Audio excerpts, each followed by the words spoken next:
Okay, Assalamualaikum warahmatullahi taala wabarakatuh. InsyaAllah minggu ni kita akan belajar tentang komunikasi dakwah. Okey, macam mana kita menggunakan komunikasi ni untuk menyampaikan dakwah kita, untuk menyalurkan kebaikan diri kita kepada orang lain. Okey, kita tengok slide kedua.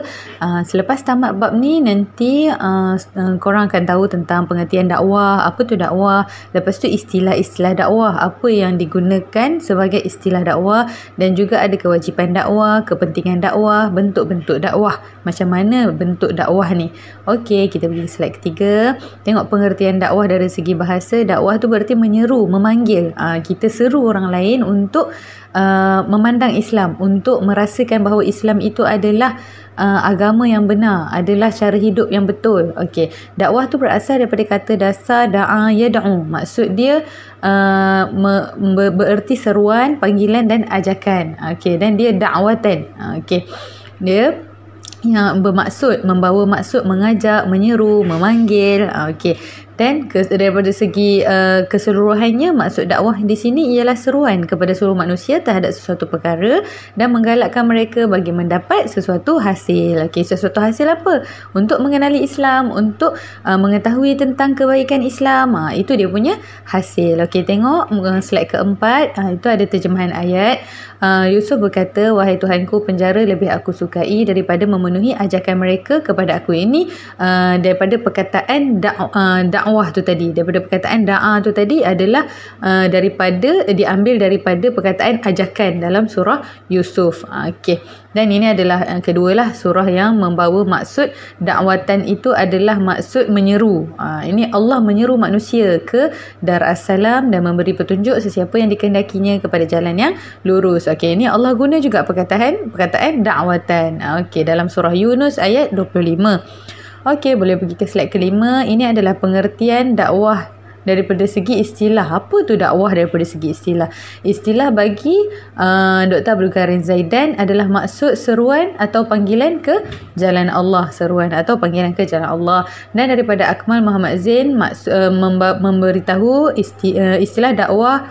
Dakwah daripada segi istilah adalah mengajak manusia dengan cara bijaksana kepada jalan yang benar sesuai dengan perintah Allah untuk kemaslahatan dan kebahagiaan mereka dunia akhirat. Okey, boleh baca sendiri. Itu Ibn Taymiyah mengatakan satu usaha suruan ke arah beriman kepada Allah dan apa sahaja yang disampaikan oleh Rasulnya, iaitu membenarkan segala perkara yang disampaikan oleh Rasul dan mentaati perintah mereka. Okey, ni ada istilah-istilah lain lah daripada Al-Ghazali, Al-Qardawi, dan hasil daripada keseluruhan makna-makna yang datang daripada perkataan dakwah ni dari segi istilahnya membawa kepada rumusan bahawa perkataan dakwah ini adalah daripada sudut istilahnya adalah usaha, sebarang usaha yang dilakukan oleh seseorang atau kumpulan dengan perkataan tertentu untuk membawa manusia kepada keredaan Allah dan mencapai kebahagiaan dunia dan akhirat. Ini maksud dia, maksud dakwah tu.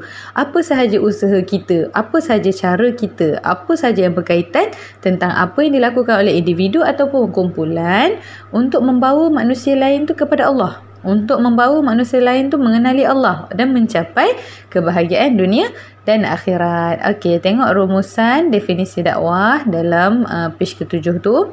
Aktiviti mengajak manusia ke arah kebaikan dengan cara tertentu sebagaimana yang digaris pandukan oleh Quran dan Sunnah demi kebahagiaan dunia dan akhirat. Okey, tengok daripada definisi dakwah yang ni, dia kata aktiviti mengajak manusia. Apa saja yang kita buat, perlakuan kita, tulisan kita yang mengajak manusia kepada kebaikan, menggunakan cara-cara dan yang telah digaris pandukan oleh Al-Quran.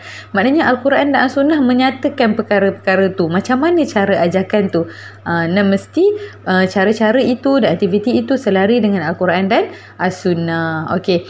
Dan rumusan kedua, usaha memotivasikan manusia untuk berbuat kebaikan dan mencegah kemungkaran agar mendapat kebahagiaan dunia akhirat. Okey. Dan dakwah ni sendiri memotivasikan manusia. Kita ajak manusia, kita minta manusia tu untuk buat kebaikan dan cegah kemungkaran supaya kita sama-sama mendapat kebahagiaan di dunia dan akhirat. Itu rumusan kepada definisi dakwah. Boleh tengok ini sambungannya di slide nombor 8.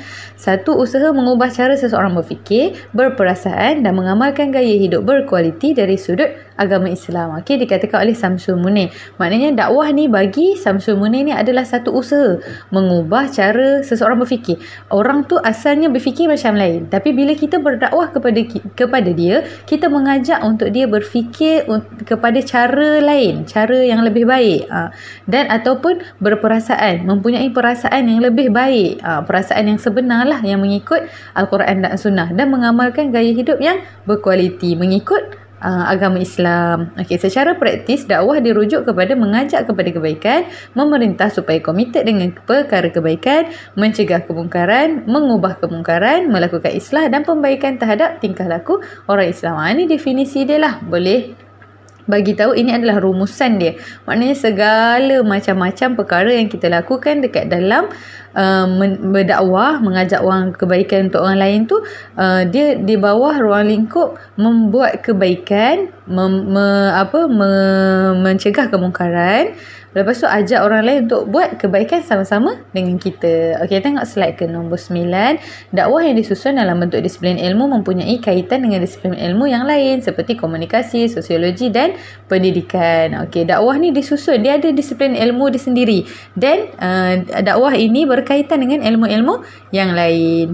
Dia ada kaitan dengan ilmu-ilmu yang lain. Okey, kepelbagaian kaitan ini menunjukkan bahawa dakwah bukanlah satu proses yang kaku. Maknanya pada setiap ilmu itu dia ada tentang dakwah dalam satu ilmu. Macam kita belajar bidang kita kan, bidang kita apa saja bidang kita ada kaitan dengan dakwah ni. Maknanya kebaikan ni ada dalam setiap disiplin ilmu. Maksudnya ilmu komunikasi pun ada dakwahnya, ilmu sosiologi pun ada kaitan dengan dakwah, ilmu pendidikan pun ada ilmu pendidikan yang berkaitan dengan dakwah. Okey, kita tengok ke 10 istilah-istilah lain yang merujuk kepada pengertian dakwah. Ini istilah lain yang merujuk pengertian dakwah tu sendiri. Apa dia? At-tabligh. Tabligh itu menyampaikan sesuatu. Macam Rasulullah buat kan, dia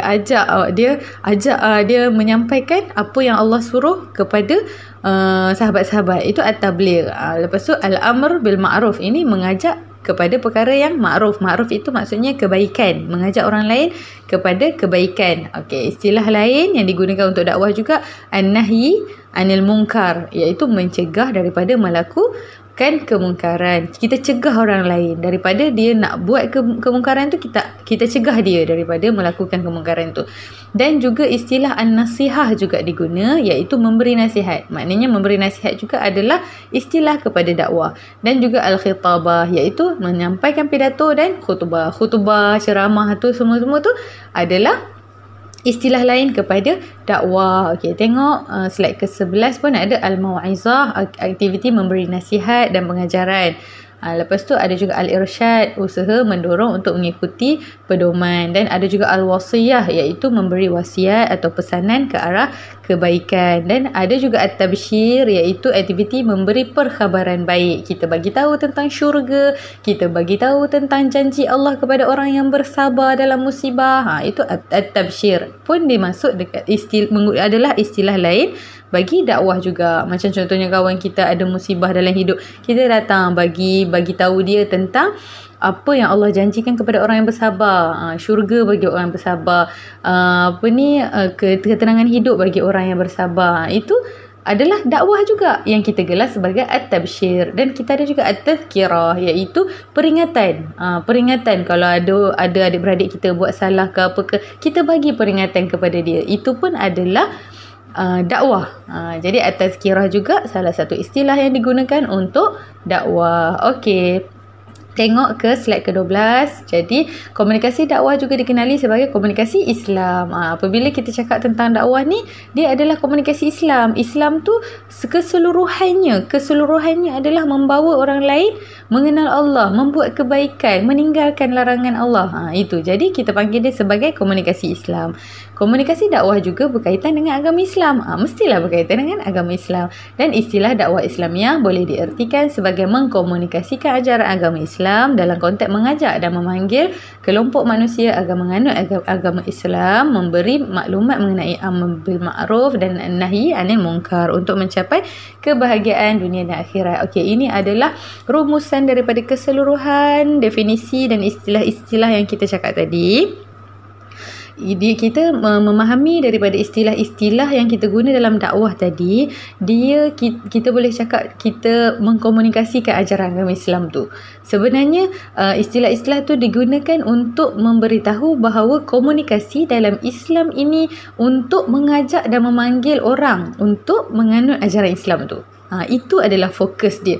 Setiap satu istilah yang kita guna tadi tu, amar bil ma'ruf, nahi anil munkar, tabligh, semua tu kita gunakan adalah untuk mengajak orang lain untuk mengenali Islam, untuk memberi maklumat mereka tentang tak boleh buat ini, jangan buat ini, itu. Dan semata-mata untuk mencapai kebahagiaan dunia dan akhirat. Jadi itu adalah matlamat akhirnya untuk mencapai kebahagiaan dunia dan akhirat. Okey, boleh tengok ke slide ke-13. Ini dalil berkenaan dengan dakwah dalam surah Fussilat ayat 33. A'udzubillahi minasyaitonir rajim. Wa man ahsanu qawlan mimman da'a ila Allah wa 'amila salihan wa qala innani minal muslimin.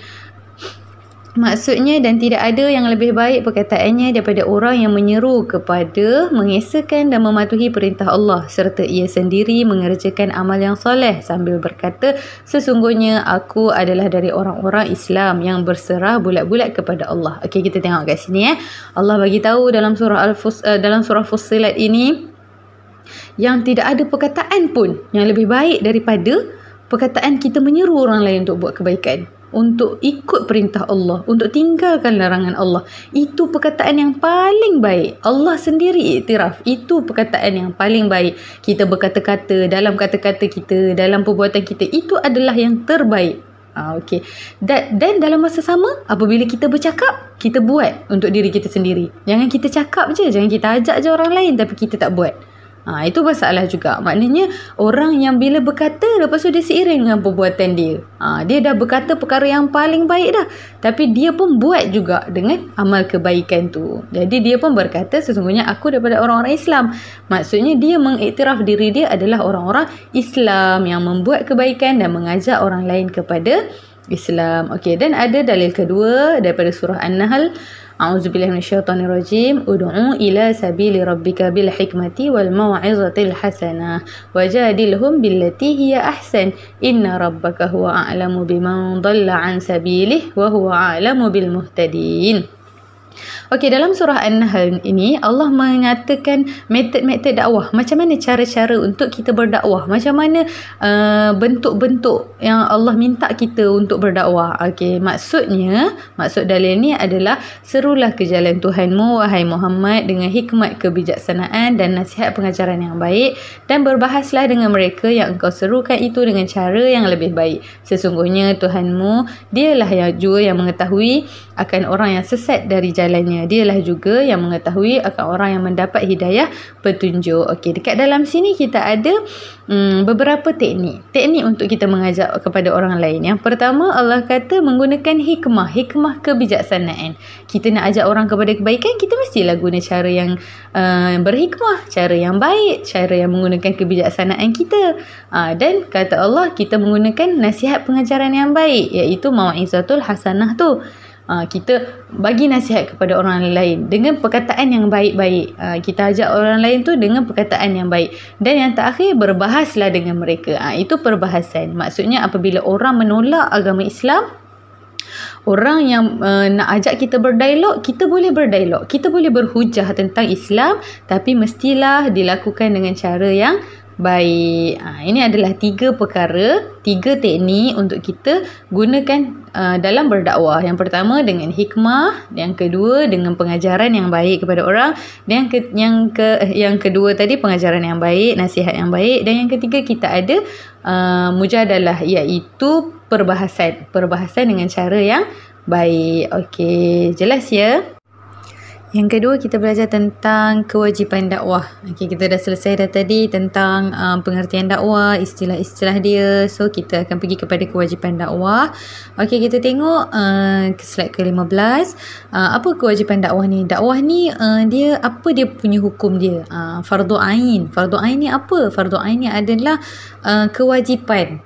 Itu ada maksud daripada surah Al-Ma'idah, maksud firman Allah, wahai Rasul, sampaikanlah kepada apa yang telah diturunkan kepadamu dari Tuhanmu, dan jika engkau tidak melakukannya dengan menyampaikan semuanya, maka bermakna tiadalah engkau menyampaikan perutusannya, dan Allah jugalah akan memeliharamu dari kejahatan manusia. Tengok tu, Rasulullah telah ditaklifkan untuk menyampaikan dakwah kepada manusia, maka umat baginda juga ditaklifkan dengan tugas tersebut. Jadi hukumnya adalah fardu ain, wajib untuk kita mengajak orang lain untuk buat kebaikan, tak kira dengan apa cara sekalipun, tak kira dengan perbuatan kita, perlakuan kita, kita punya ajakan, nasihat, tak kira, tapi ia adalah fardu ain, wajib. Rasulullah sendiri dah menerima tanggungjawab ni, yang apa yang Allah minta disampaikan kepada umat dia, kita pun sama, ditaklifkan dengan tugas tu. Okey. Ini rujukan dia lah, Said Nafa, Abdullah Nasir Ulwan dan Al-Qurtubi mengatakan ini adalah fardu ain untuk menyebarkan Islam, untuk mengajak orang lain kepada Islam. Itu adalah kewajipan kita, fardu ain kepada kita. Kita tengok slide ke-16. Umat Nabi Muhammad SAW adalah makhluk yang terbaik dipertanggungjawabkan untuk menyeru ke arah kebaikan dan mencegah kemungkaran. Okey, umat Nabi Muhammad ni terpilih, umat yang sangat bertuah. Umat-umat yang sebelum ni, Rasul-Rasul dia mengajak kepada kebaikan. Tapi kita ni, apabila Rasulullah menerima amanah ni, dia punya umat pun sendiri dipertanggungjawabkan untuk menyeru kepada kebaikan ni. Bersama-sama tugas kita menggalas tugas ini. Dan tugas ini ditujukan kepada setiap individu Muslim tanpa mengira bangsa, warna kulit, bahasa dan sebagainya. Nampak tak?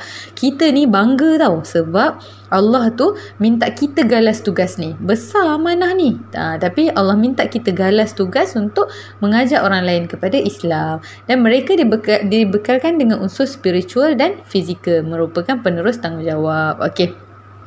Semua dah diajar dah macam mana nak ajak orang lain kepada kebaikan, nak cegah orang lain kepada kemungkaran. Semua dah disiapkan dekat dalam ajaran yang Rasulullah tunjuk kepada kita. Okey. Tambahan pula, pelantikan manusia sebagai khalifah ditugaskan untuk memakmurkan bumi. Kedudukan dan kekuasaan sebagai amanah yang wajib dijaga dengan baik. Okey. Kita sendiri dekat dunia ni menjadi hamba Allah dan juga khalifah. Khalifah itu untuk kita menjaga keamanan bumi ni, untuk memakmurkan bumi, untuk menghidupkan bumi.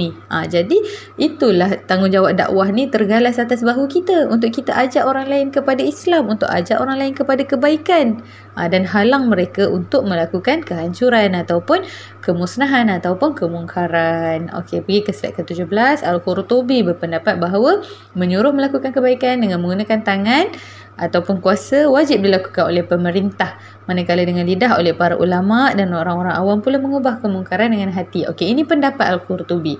Ini adalah syarahan kepada hadis yang Rasulullah katakan kita mestilah mengubah dengan tangan ataupun dengan lidah ataupun dengan hati. Kata Al-Qurtubi apabila dia mensyarahkan hadis tu, katanya yang menggunakan kuasa ataupun tangan ini adalah pemerintah, dan menggunakan lidah ini adalah para ulama. Dan yang orang awam dia mengubah kemungkaran menggunakan hati. Tapi sebenarnya hadis tu dia lebih luas skop dia. Kita sendiri kalau kita ada keupayaan untuk mengubah dengan tangan, kita ubah dengan tangan. Kalau kita mampu nasihatkan orang untuk tinggalkan apa yang dia buat yang tak baik, ataupun mengajak dia untuk kebaikan dengan lidah kita boleh ajak dia. Sama juga dengan hati. Kita rasa tak suka tengok orang buat keburukan. Kita rasa benci kat dalam hati kita dengan orang yang contohnya buat benda yang Allah larang, minum arak, berzina. Kita rasa benci dengan hati kita. Okey. Jadi yang kedua, pelaksanaan amar ma'ruf nahi munkar adalah tugas manusia di muka bumi, dan ia sesuai dengan pelantikan sebagai khalifah. Okay, ni yang macam kita cakap tadi lah, kita ni sebagai khalifah memang diamanahkan dengan tugas berdakwah. Okey, kita pergi ke slide ke-18. Okey, fardu kifayah pula. Tadi kita dah cakap ia adalah fardu ain. Pendapat pertama ulama tadi, dia adalah fardu ain. Tapi ada juga ulama yang berpendapat bahawa dakwah ini adalah fardu kifayah, iaitu Al-Qurtubi. Dia mengatakan berdakwah ini adalah fardu kifayah. Ada setengah orang yang dah mengajak kepada kebaikan, orang lain pula dah tak perlu dah mengajak kepada kebaikan. Ini pandangan Al-Qurtubi. Dan dalil yang dia ambil daripada maksudnya, dan hendaklah ada di antara kamu satu puak yang menyeru berdakwah kepada kebaikan, iaitu mengembangkan Islam dan menyuruh berbuat segala perkara baik serta melarang daripada perkara yang salah. Okey, dan Al-Qurtubi ini dia mengatakan perkataan di antara kamu, iaitu minkum dalam bahasa Arab itu membawa maksud sebahagian orang Islam saja. Sebahagian sahaja yang mesti berdakwah, sebahagian lagi terlepas daripada tanggungjawab ini. Dan antara ulama lain yang mengatakan fardu kifayah juga adalah Asy-Syaukani, iaitu perintah tersebut khusus kepada ahli ilmu yang mengetahui tentang apa yang ditegah dan apa yang disuruh. Okey, Asy-Syaukani mengatakan dakwah ini hanya tergalas di atas bahu orang yang berilmu sahaja, bukan orang-orang lain. Ini antara ulama yang mengatakan bahawa dakwah itu adalah fardu kifayah. Okey, jadi tidak sesuai bagi seseorang menjadi komunikator sedangkan ia jahil tentang agama Islam, lebih-lebih lagi mereka terdiri dari golongan berdosa. Okey, ini yang sambung daripada tadilah, dalil daripada yang ulama mengatakan fardu kifayah tu. Jadi tak semua orang boleh tahu tentang agama. Ada yang jahil tentang agama, jadi dia tak boleh mengajak orang lain kepada Islam sebab dia pun sendiri jahil. Okey, berdasarkan ayat surah At-Taubah, perintah mempelajari ilmu pengetahuan bagi tujuan mengajak orang lain ditujukan kepada sebahagian daripada golongan muslim sahaja. Ini yang ulama yang mengatakan fardu kifayah tadi. Ini dalil dia. Tapi yang tadi fardu ain cakap tadi semua orang. Ini fardu kifayah ni, ulama yang mengatakan fardu kifayah ni dia menggunakan dalil ini. Dia kata hanya orang-orang alim sahaja yang perlu menggalas tanggungjawab ini. Okey, jadi apabila nanti kalau dalam periksa keluar tanya tentang apa hukum berdakwah, boleh jawab ni. Ada sebahagian ulama mengatakan fardu ain dan ada sebahagian ulama mengatakan fardu kifayah, dan berikan dia punya dalil-dalil dia. Ini dalil-dalil dia. Okey, jelas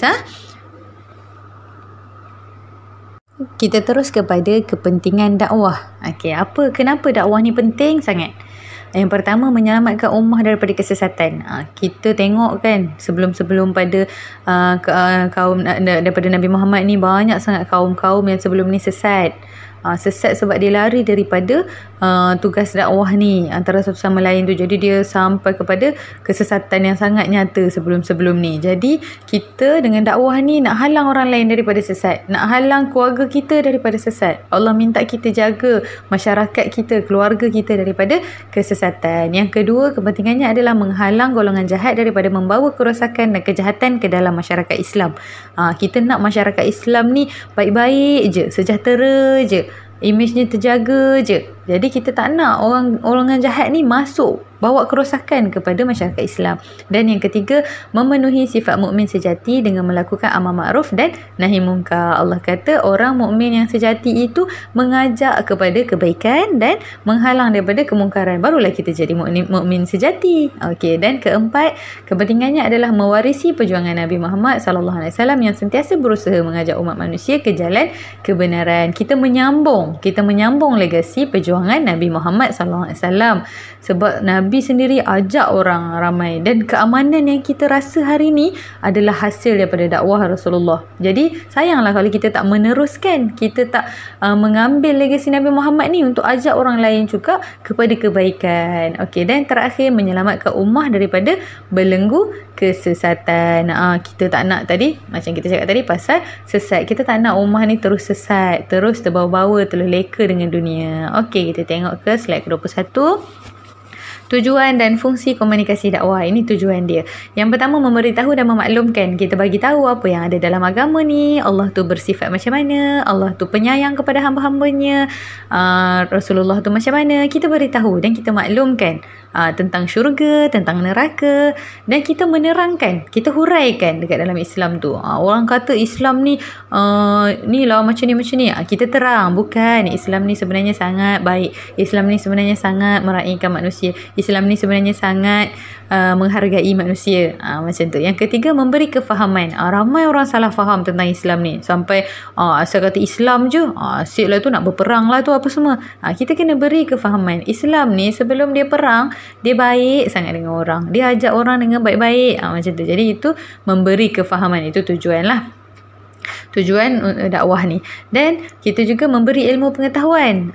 Kita dapat bagi ilmu pengetahuan kepada orang melalui dakwah. Dan juga tujuannya adalah memberi petunjuk dan juga menyeru kepada kebaikan, memberi hikmah dan mengajak kepada ma'ruf dan menegah daripada mungkar. Ini adalah tujuan-tujuan dan fungsi komunikasi dakwah ataupun komunikasi Islam. Ini tujuan utama dia, untuk sebarkan kebaikan, untuk mengajak orang lain kepada kebaikan, cegah mereka daripada kemungkaran. Okey, tengok pula ada bentuk-bentuk dakwah. Ini ada bentuk dakwah, ada 3 bentuk dakwah. Yang pertama dakwah bil hal, dakwah bil lisan dan dakwah bil kitabah. Apa dia maksud 3 dakwah ni? Boleh pergi ke slide ke-23. Dakwah bil hal. Dakwah bil hal ni apa? Komunikasi ini melibatkan satu proses penyampaian utusan atau mesej dakwah daripada sumber pendakwah kepada penerima, iaitu mad'u, dengan menggunakan bahasa keadaan sasaran dakwah atau menggunakan perbuatan nyata yang sesuai dengan keadaan sasaran dakwah. Okey, dakwah bil hal ni kita tahu keadaan mad'u tu. Kita tahu orang yang nak menerima dakwah kita tu macam mana keadaan dia. Kita menggunakan bahasa yang sesuai dengan sasaran dakwah kita tu. Okey. Dakwah bil hal lebih memfokuskan kepada usaha menggerakkan mad'u sehingga dakwah ini lebih berorientasikan kepada pengembangan dan kemajuan masyarakat dalam pelbagai bidang seperti ekonomi, pendidikan dan sosial. Okey, dia fokus kepada memajukan mad'u tu. Kita nak pastikan bahawa mad'u ataupun sasaran dakwah tu dia dapat apa yang kita nak ajar. Jadi dakwah bil hal ni kita faham keadaan mad'u kita ni. Kita buat kebaikan berdasarkan apa yang dia perlukan. Itu dakwah bil hal. Okey, tengok slide ke-24. Komunikasi jenis ini juga dikenali sebagai ad-dakwah bil amal, ad-dakwah bil al-fi'al ataupun ad-dakwah bil at-tanmiyah al-mujtama. Okey, mujtama. Okey, komunikasi jenis ni kita panggil dengan perlakuan. Kita buat kebaikan. Macam kita tengok kan sekarang kan banyak sangat orang yang dia tolong orang susah. Dia pergi dekat tepi-tepi lorong, orang yang tak ada rumah, yang tu dia bagi makanan. Ini kita dengan amal kita, dengan perbuatan kita. Itu bentuk dakwah sebenarnya. Kita tanya dia kesusahan dia, kita tolong dia kalau dia tak makan, kita ajak dia makan. Macam tu. Itu dakwah bil hal.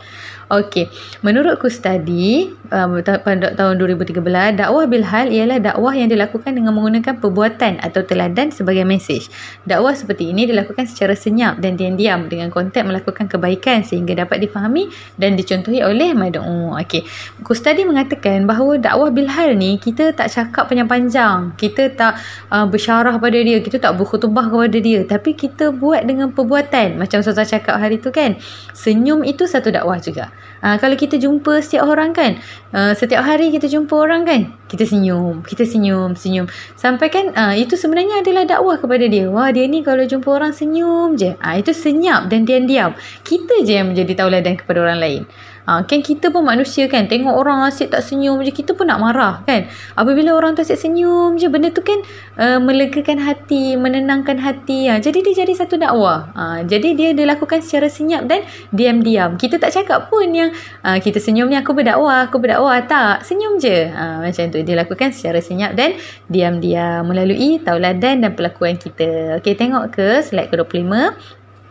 Melalui komunikasi ini, mad'u dipercayai senang dipengaruhi apabila mereka lebih menumpukan apa yang dilakukan oleh pendakwah secara praktikal berbanding apa yang mereka dengar daripada siri ceramah atau penerangan daripada pendakwah. Nampak tak? Dakwah bil hal ni, dia lebih terkesan di hati. Macam Ustazah bagi tadi contoh kan, senyum. Berbanding kita pergi jumpa kat orang, senyumlah. Daripada kita sendiri yang jumpa orang senyum setiap hari, dia lebih berkesan dan dia lebih mempengaruhi orang lain.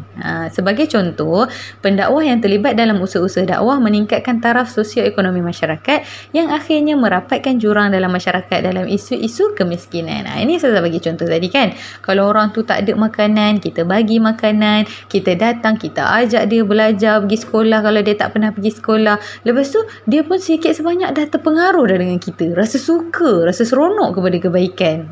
Nampak tak? Dan ia adalah dakwah yang paling tinggi tingkatan dia, sangat berkesan. Okey, kita tengok slide ke-26. Justru ia selari dengan ungkapan hikmah lisanul hal abyan min lisanul maqal. Okey, apa ni dia maksud dia kat sini adalah kita punya tauladan itu lebih baik daripada kata-kata kita. Maksudnya kita cakap tu memanglah berkesan, tapi perbuatan kita lebih berkesan. Kenyataan itu lebih menjelaskan berbanding ucapan. Okey, dan melalui dakwah bil hal ini, mesej Islam dapat disampaikan kepada mad'u dengan menekankan bahawa Islam adalah agama yang membawa kemajuan. Islam adalah agama yang prihatin tentang kebajikan masyarakat Islam dan amat menggalakkan penganutnya membantu masyarakat yang tidak bernasib baik tanpa mengira keturunan, warna kulit ataupun agama. Nampak tak? Daripada dakwah bil hal ni, kita menunjukkan bahawa Islam itu membawa kemajuan. Maksudnya kita ajak dia orang untuk keluar daripada kemiskinan. Kita tunjuk bahawa Islam itu dia sebenarnya adalah agama yang memajukan orang lain. Islam itu menjaga kebajikan orang lain. Jadi orang nampak mesej tu daripada perlakuan kita. Okey, pergi ke slide ke-27. Dalam lipatan sirah Nabawiyah, Rasulullah SAW menggunakan pendekatan lisanul hal ketika berkomunikasi dengan masyarakat pada zamannya, seperti yang terdapat pada peristiwa di bawah ni. Pembangunan masjid ketika baginda SAW baru tiba di Madinah. Okey, Rasulullah sampai je di Madinah, dia pun binakan masjid. Nampak tak? Perbuatan. Lepas tu orang baru tahu, Islam tu dia menjadikan masjid ni sebagai tempat pengumpulan manusia, sebagai tempat kita menyebarkan kebaikan. Nampak tak? Jadi itu gaya Rasulullah sampai-sampai dia bina masjid. Dan juga dia mempersatukan kaum Ansar dan Muhajirin dalam ikatan ukhuwah Islamiah. Rasulullah ni dia gabungkan kaum Ansar dengan Muhajirin. Dia tak cakap je. Dia jumlah kita berbaik-baik, marilah kita mengelakkan jurang perbezaan antara kita, macam tu kan. Lepas tu jadi bersatu padu. Daripada benda ni kita nampak yang Islam tu membawa mesej keamanan. Nampak tak? Dan berlakulah perjanjian Hudaibiyah. Daripada perjanjian ni lah Rasulullah nak bagi tahu kita bahawa Islam itu sangat menjaga menitik beratkan keamanan. Nampak tak? Jadi ini contoh dakwah bil hal yang Rasulullah tunjuk kepada kita.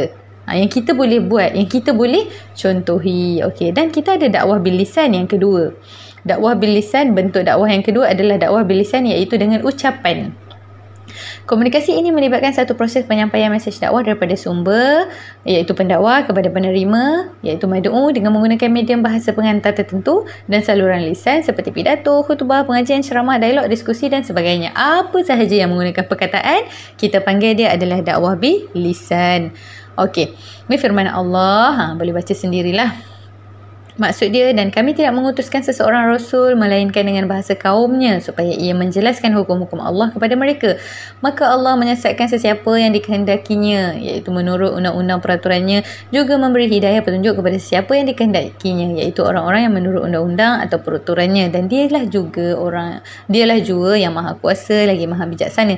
Okey, daripada ayat ni kita faham bahawa Allah tu mengutuskan seorang Rasul menggunakan bahasa kaum tu, supaya kaum tu sendiri faham dengan dia. Maksudnya tak adalah seorang Rasul tu dia daripada kaum tu kena pergi kaum lain yang menggunakan bahasa lain. Sebenarnya Allah mengutuskan daripada kaum tu adalah Rasul supaya kaum tu faham, supaya kaum tu dekat dengan Rasul tu sendiri. Okey, jelas Lepas tu kita tengok slide 30. Tengok Dr. Yusof Qaradawi memandang kepada fungsi dan peranan bahasa dalam tuturan lisan. Okey, pentingnya peranan bahasa dalam tuturan lisan. Jadi macam saya cakap lah, kita menggunakan bahasa yang baik. Islam ni sangat menekankan penggunaan bahasa yang baik. Tak kira lah dengan tulisan ataupun dengan bahasa lisan pun sama. Menggunakan bahasa yang baik-baik. Apabila seorang bercakap dengan orang awam, maka bahasa orang awam yang akan digunakan. Begitu juga apabila seorang berhadapan dengan golongan profesional, maka bahasa yang digunakan adalah bahasa profesional. Sama juga apabila seorang berbicara dengan penduduk kampung, maka bahasa yang digunakan adalah bahasa orang desa. Begitu juga apabila seorang berinteraksi dengan orang bandar, maka bahasa yang dituturkan adalah bahasa orang kota. Nampak tak? Jadi, seorang pendakwah ni dia kena tahu peringkat bahasa yang perlu digunakan. Kalau dia tu nak ajak budak-budak kecil, dia tak boleh guna bahasa orang universiti. Kalau dia tu nak ajak orang-orang yang kaya, kena guna cara-cara orang kaya. Kalau orang bandar, kena guna cara orang bandar. Kalau orang kampung, guna cara orang kampung, bahasa dia.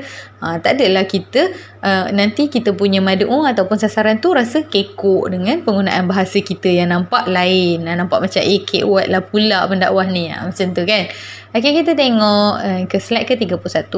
Dr. Yusuf Al-Qaradawi turut memetik kata-kata Ibnu Mas'ud, sahabat radhiyallahu anhu, seperti yang dinukilkan oleh Imam Muslim, iaitu maksud dia lah, tidaklah kamu berbicara dengan suatu kaum tentang sesuatu perkara yang tidak mencapai tahap kefahaman minda mereka, melainkan bagi sebahagian daripada mereka adalah fitnah. Nampak tak? Yusuf Al-Qaradawi ni dia petik lah. Ini ada kata-kata sahabat. Tidaklah kamu berbicara dengan satu kaum. Maksudnya kalau kita berbicara dengan satu kaum tapi tak sampai tahap pemikiran dia tak faham dengan apa yang kita cakap. Apabila dia tak faham, benda tu jadi fitnah. Nampak tak? Sebab itulah kita ni kalau nak bercakap, kena cakap perkara yang dia fahami. Sasaran tu faham. Sasaran tu boleh sampai akal dia. Kalau kita nak cakap dengan budak tadika, kita dah cakap bahasa-bahasa buku ni, tak faham dia. Cakap bahasa biasa, barulah dia faham. Itu contohnya. Okey, kita tengok ke slide ke-32. Pendekatan komunikasi dakwah secara lisan merupakan perkara asas dalam penyampaian mesej dakwah yang menjadi amalan para Nabi dan Rasul. Okey, katakan ambil maksud je lah. Katakanlah, wahai Muhammad, wahai sekalian manusia, sesungguhnya aku adalah pesuruh Allah kepada kamu semuanya. Diutus oleh Allah yang menguasai langit dan bumi, tiada Tuhan melainkan Dia yang menghidupkan dan mematikan. Oleh itu berimanlah kamu kepada Allah dan Rasulnya, Nabi yang ummi, dan beriman kepada Allah dan kalimah-kalimahnya, dan ikutilah Dia supaya kamu beroleh hidayah petunjuk. Okey. Dan pendekatan komunikasi dakwah secara lisan ni, dia menjadi satu asas kepada Rasul-Rasul. Allah minta Rasul-Rasul ni nasihat, ajak menggunakan bahasa lisan dia punya kaum tu. Jadi itu yang disebut dekat dalam firman Allah ini. Dia menjadi asas bahasa lisan ni, dakwah dengan lisan, dengan perkataan ini adalah asas kepada dakwah Rasul-Rasul sebelum ni. Okey. Terus ke slide ke-33, tengok adab. Ada adab ketika berdakwah menggunakan medium lisan. Kita ada adab juga untuk menggunakan lisan ni. Topik percakapan antara dirinya dengan mad'u hendaklah yang berkaitan dengan perkara yang baik manfaat. Mesti mendengar perkara yang baik sahaja. Dengan maksud sebaliknya daripada kenyataan pertama, pendakwah harus mengelak daripada bercakap perkara-perkara yang tidak mendatangkan faedah. Maksudnya kita menggunakan lisan kita tu untuk mengajak perkara yang baik je. Jangan nak bercakap sembang sembarangan, tak perlu. Kita bercakap benda yang baik-baik. Kita mengajak perkara yang mendatangkan faedah kepada pendengar.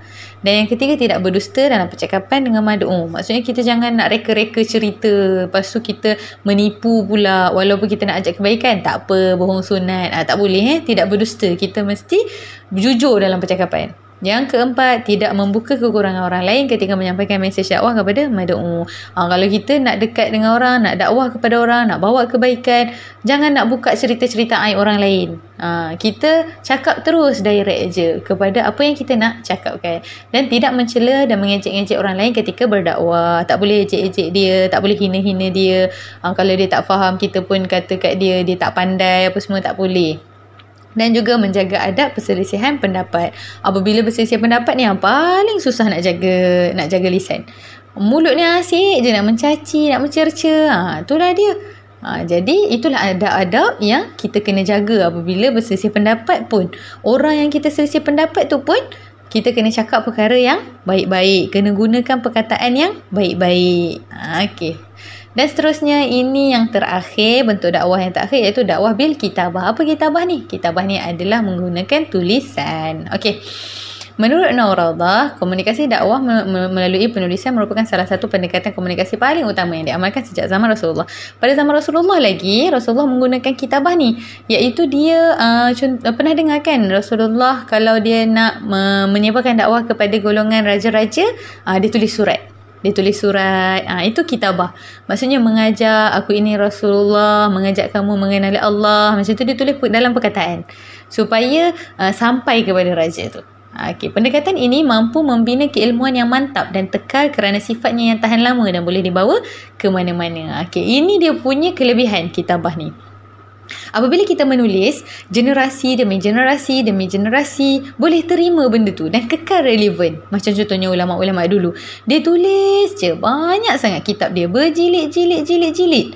Jadi kitab dia yang berjilid-jilid tu sampai kepada generasi depan. Itu sifat dia tu kekal lama. Jadi orang yang membaca tu dapat ilmu baru, orang yang membaca lagi dapat ilmu baru lagi. Okey. Dan komunikasi ini merujuk kepada proses penyampaian utusan atau mesej dakwah daripada sumber kepada penerima dengan menggunakan pendekatan penulisan, sama ada dalam buku, surat khabar, majalah, jurnal, risalah, surat atau warkah dan sebagainya. Apa sahaja bentuk dakwah dalam bentuk tulisan kita panggil dakwah bil kitabah. Okey. Ia juga merupakan, tengok slide ke-35, ia juga merupakan gabungan sejumlah aktiviti yang melibatkan elemen-elemen fitrah insan seperti kegiatan memikir, mengkaji, memilih, merakam dan menulis sekumpulan pengalaman diri hasil daripada pemerhatian, pengalaman dan pemikiran seseorang penkarya. Okey. Dalam dakwah kitabah ni, dia walaupun kita nampak tulis je, tapi sebenarnya dia menggunakan banyak sangat elemen-elemen fitrah manusia. Ya, sebelum tulis kita kena faham dulu. Sebelum tulis kita kena fikir dulu. Sebelum tulis kita kena kaji dulu. Kita kena pilih yang baik-baik. Kita kena rakam. Kita kena ada pengalaman untuk sesuatu perkara, memerhatikan dengan betul. Barulah dia boleh ditulis. Jadi banyak sangat elemen-elemen dekat yang perlu dijaga dalam dakwah bil kitabah ni. Okey, karya tulis yang dipersembahkan dalam bentuk media baharu seperti blog, Facebook dan laman sesawang turut membantu penyampaian mesej dakwah terutama kepada golongan celik teknologi maklumat. Okey, pada zaman sekarang kita tengok banyak sangat kita boleh berdakwah dengan cara tulisan sebab orang suka baca tulisan daripada media-media sosial ni. Jadi dia membantu untuk kita sampaikan dakwah dalam zaman ni, zaman IT ni. Okey, boleh tengok ke slide ke-36. Dua bentuk utama penulisan dakwah iaitu bentuk fiksyen dan bukan fiksyen. Kalau bentuk fiksyen ni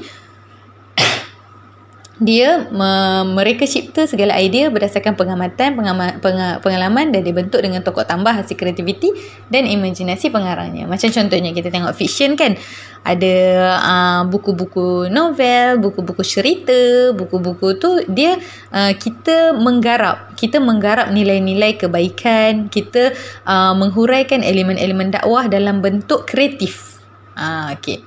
Dan antara contoh penulisan bentuk fiksyen ialah puisi, peribahasa, pantun, syair, seluka, gurindam dan sajak. Semua-semua benda ni ada kita letakkan elemen-elemen dakwah tu. Okay. Dan dalam tradisi keilmuan di alam Melayu, Hamzah Fansuri yang dikenali sebagai tokoh pendakwah sufi pernah menghasilkan karya-karya yang berbentuk puisi seperti syair burung pingai, syair dagang, syair sidang fakir. Nampak tak? Pada zaman di alam Melayu ni, Hamzah Fansuri ni dia orang sufi, orang yang sangat dekat dengan Allah, yang sangat kuat dalam berdakwah, tapi dia menulis syair. Dia menyampaikan elemen-elemen dakwah dia dalam bentuk syair. Okey, dalam konteks sejarah dakwah di Malaysia, pendakwah yang bernama Tok Kenali yang berasal dari Kelantan terkenal menggunakan pendekatan penceritaan dalam menyampaikan mesej dakwah. Okey, Tok Kenali ni pula pendakwah yang sangat agung dalam sejarah tanah Melayu. Dia menggunakan dalam bentuk cerita. Dia cerita benda-benda yang baik. Nah, dia masukkan elemen-elemen dakwah tu dalam bentuk penceritaan dia. Jadi itu adalah fiksyen. Dan kita pula ada bukan fiksyen. Penulisan yang bukan fiksyen ni adalah penulisan yang bentuk deskriptif, yang mempunyai kaitan dengan bidang epistemologi.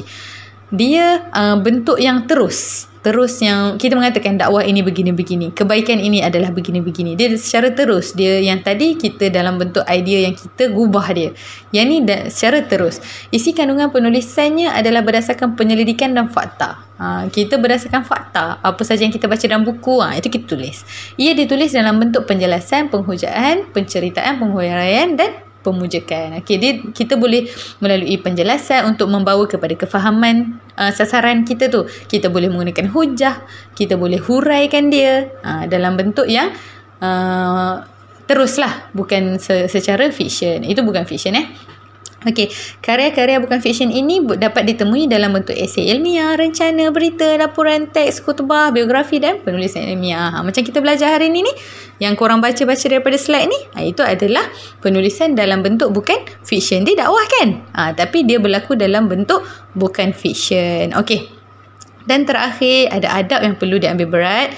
Pendakwah perlu memastikan hasil tulisan berlandaskan fakta yang benar dan tepat. Pendakwah perlu memastikan perkara yang ditulis mendatangkan manfaat kepada masyarakat. Penulis perlu memikirkan bahawa hasil tulisannya boleh membantu memandu masyarakat ke arah kebaikan dan bebas dari aspek kebendaan yang boleh mempengaruhi perjuangan suci. Okey, boleh baca. Ini ada adab yang penting untuk seseorang sebelum dia menjadi penulis yang menulis tentang elemen-elemen dakwah. Jadi penulis ni dia mesti ada sifat-sifat yang suci hati dia, putih jiwa dia. Dia mesti bersihkan diri dia dulu sebelum dia tu mengajak orang lain melalui penulisan dia mengenal Tuhan, memahami tentang agama. Dia bersihkan diri dia dulu. Jadi dia kena yakin bahawa setiap apa yang dia tulis Allah akan tanya nanti dekat akhirat nanti. Setiap apa yang dia tulis itu adalah apa yang Allah amanahkan kepada dia. Jadi dia kena ada perasaan yang sangat suci, sangat putih apabila dia cuba berdakwah dengan orang melalui penulisan dia. Jadi dia apabila dia ada jiwa yang macam ni, dia akan menulis perkara yang baik-baik sahaja. Jadi dia akan menggunakan sifat-sifat yang baik sahaja dan dia akan elakkan daripada perangai-perangai yang tidak baik. Okey.